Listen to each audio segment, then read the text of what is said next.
Aš 3 vaikų mama, Vakarė, Vestas ir Medeinas. Ir Vakariai beveik 6 metukai, Vestai dabar būtų 3 metai ir Medeinai dabar yra 7 mėnesiai.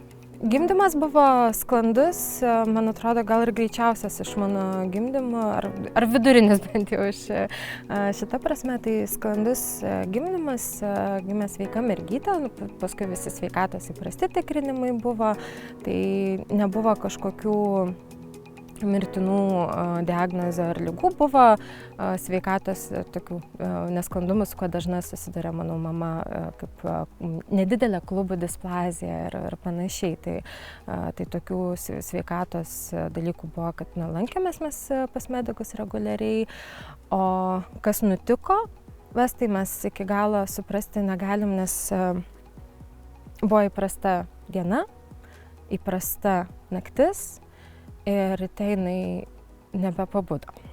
Jinai mirė paryčiais, miegodama. Turėjom vaiką, paguldėm vaiką naktį kėliausi, maitinau, o ryte, kai kėliausi pamaitinti, tai jau nebekvėpavo. 1,5 mėnesio.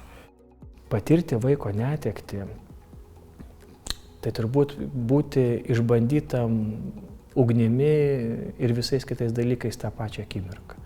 Tai yra didžiulė tragedija. Ir atrasti atsakymą nėra paprasta, nes nėra vieno bendro atsakymo į klausimą, kodėl. Manau, kad kiekvieno vaiko gimusio su negale, vaiko, kuris iškeliavo amžinybę pakeliui, ateidamas iš tą pasaulį, kiekviena šeima yra labai asmeniška ir ta istorija labai yra asmeninė. Dukros mirtis tai buvo gyvenimą griaunanti žinia, su kuo reikėjo susitaikyti. Ir buvo labai juodas etapas, kai tikrai galiu prisipažinti, kad gyventi nesinorėjo. Bet tada ko kabinausi, tai kabino šiek tiek ir religija. Galvojau, jeigu bent per nago juodimą yra viskas, ką mums pasakojo nuo vaikystės, per tikybą, per pamokslus bažnyčią yra tiesa, tai aš turiu gyventi, kad aš po mirties pakliūčiau ten pat, kur dukra. Tik aš galvojau, kad aš neišgyvensiu, nes nepakeliamai sunku buvo.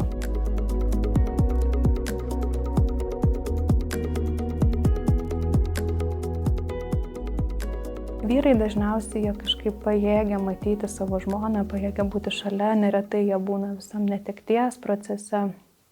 Tai galbūt jie šiek tiek labiau atjaučiančiai reaguoja, bet ta antrinė šeima, kad ir kaip jai skaudėtų, aš visada pradžiai prašau tokios rimties, susikaupimo ir palaikymo šeimai, kuri neteko, nes neretai girdžiu tėvus netekusius vaiko, kurie nori tiesiog atsiriboti nuo savo artimųjų, nes tas krūvis yra per didelis. Tas kišimasis kartais per didelis, ta desperacija, kažkokia panika būna per didelė. Ir kitus dalykus bandai perduoti žmonėms, kai su jais būni, kai jie pamato, kad tu nesi valdiškas, kad tu nesi šablonų santykiuose. Ai, pasimelskit, nieko, pabandykit iš naujo, dar vienas gims. Kad tiesiog, gal toks likimas, turbūt baudžia už kažką čia jūs dievulis, jo, čia turbūt jau jūs blogai gyvenote, gal nesveiką gyvenimo būdą gyvenote, ne? O tokias šėtoniškas, piktdžiugiškas elgesys ir formalios replikos. Viskas tada sugriūna. Kas triumfuoja? Tamsa triumfuoja. Bet kad eini į santykių su šeima, verki su jais, tyli su jais, meldiesi su jais, priimi iš jų klausimus, maištą, kai kartu su jais norisi paimti akmenį tam pačiam Dievui į langus numesti tą akmenį. Kai vyksta dialogas, santykis, gedėjimas, laikas ir labai rimtas darbas, laimi šitą pusę. Žinau tiksliai, ko nedaryti, kas erzino, kur nežinojau, ar prašyti dėti eurą į stiklinę ir paskui kam nors paaukoti už kiekvieną. Jūs dar turėsite vaikų, jūs dar jauni. Visa tai, kas parodo, kad mes dar galėtumėm susilaukti vaikų arba dar turėti vaikų. Tai nėra vieno vaiko netektis pataisoma kitu vaiku. Aš esu 3 vaikų mama ir taip vienas gimė jau po netekties, bet jie yra visi 3 skirtingi ir jie vienas kito nepakeičia. Tai yra netektis, kuri nėra pataisoma kitu žmogumi ar bet kuo kitu. Tai yra visada esanti tiesiog netektis kartu su manimi. Tai man labiausiai erzinęs dalykas ir niekaip negodžiantis, tai kad dar bus kitų. Šito vaiko nebebus, aš šitą pažįstu vaiką, aš jį myliu. O padėjo tiesiog būti kartu, kad galima buvo apsikabinti ir patylėti. Kad buvo žmonių, kurie galėjo klausytis tų pačių istorijų apie Vestą, nes jų istorijų tas skaičius yra baigtinis, nes jos gyvenimas pasibaigė ir tiesiog tų naujų istorijų nebus. O yra kas turbūt girdėjo apie tai, kaip jinai nusispardydavo vieną kojinę, visą laiką tik vieną. Tai yra kas klausėsi ne vieną kartą tiesiog tas pačias istorijas. Ir man tai buvo svarbu tuo metu ir kažkaip buvo tų atsikartojimų, kurie tiesiog eidavo iš vidaus. Padėjo tie, kurie sakė, mes galim pasakykit, kuo padėti, mes padėsim. Ne tame, kad man reikėtų, kad ten kažką padarytų, bet tas parodymas ženklo vien, kad jeigu ką mes čia, jūs galite pasikviesti mus ir mes mielai padėtumėm, tas ženklas, kad mes turime artimų žmonių, kuriems rūpim, tai tas buvo irgi svarbu. Ar tai iš perdėto jautrumo, ar iš perdėto noro apsaugoti, ar iš to noro eliminuoti kažkokiu tai būdu sumažinti skausmą, mes turbūt padarom vieną didžiausią blogybę vaiko netekties akivaizdoje, kad mes atimam iš mamos ir tėčio arba iš mamos, jeigu jinai vieniša susilaukia kūdikio, teisės patirti įvykį. Tai yra šeimos įvykis, tai yra tėvystės ir motinystės įvykis, tai yra to vaiko gyvenimo įvykis. Ir mes padarom didelę klaidą, kad mes atimam šitą teisę tam įvykiui įvykti.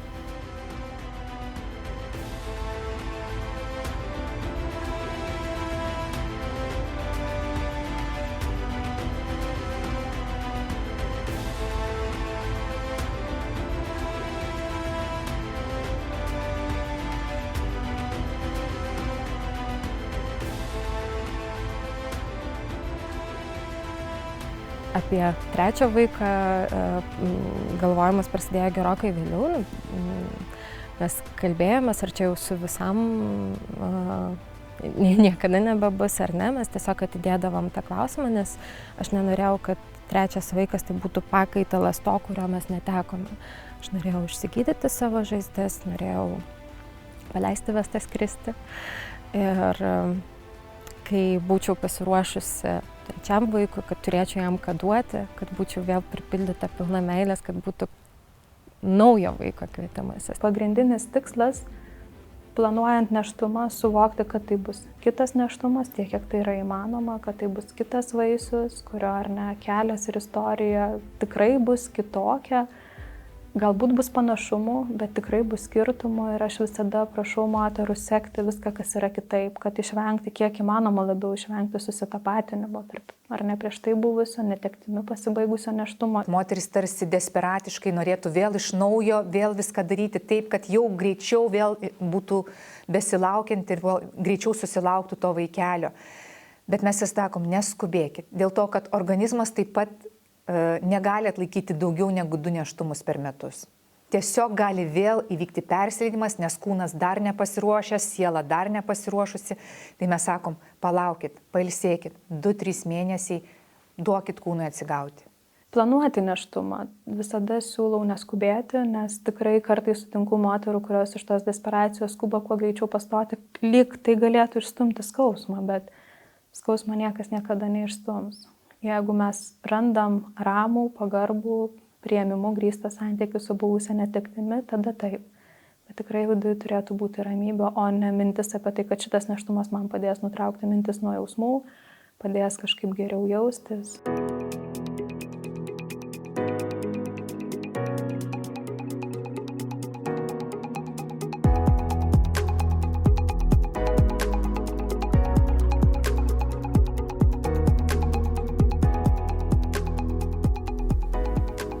Tai praeina, sakyt negaliu, nes netektis visą gyvenimą, kiek mes mamos būsim, ar tėčiai, ar seneliai, kiek mes būsim gyvi, tiek ir mūsų ta netektis bus gyva kartu su mumis.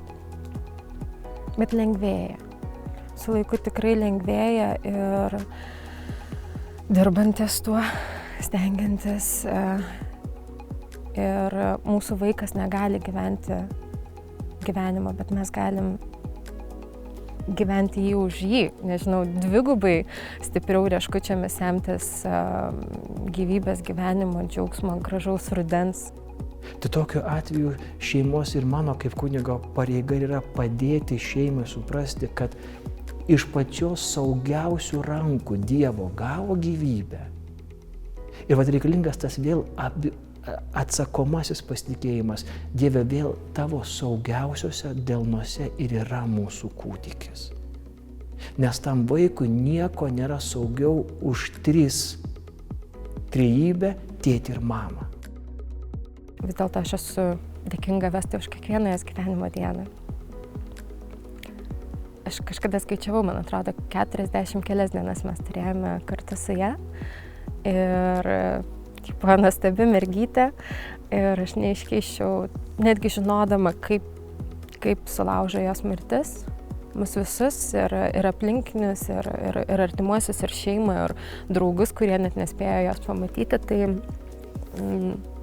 aš vis tiek ją pasirinkčiau, kad bent trumpam susipažinčiau. Nežinau, mano dukrytė buvo absoliučiai nuostabi, aš tikrai tikiu, kad jinai irgi norėtų, kad aš gyvenčiau. Ir aš tikrai stengiuosi ir manau, kad gyvenimas yra vertas gyventi. Tiesiog.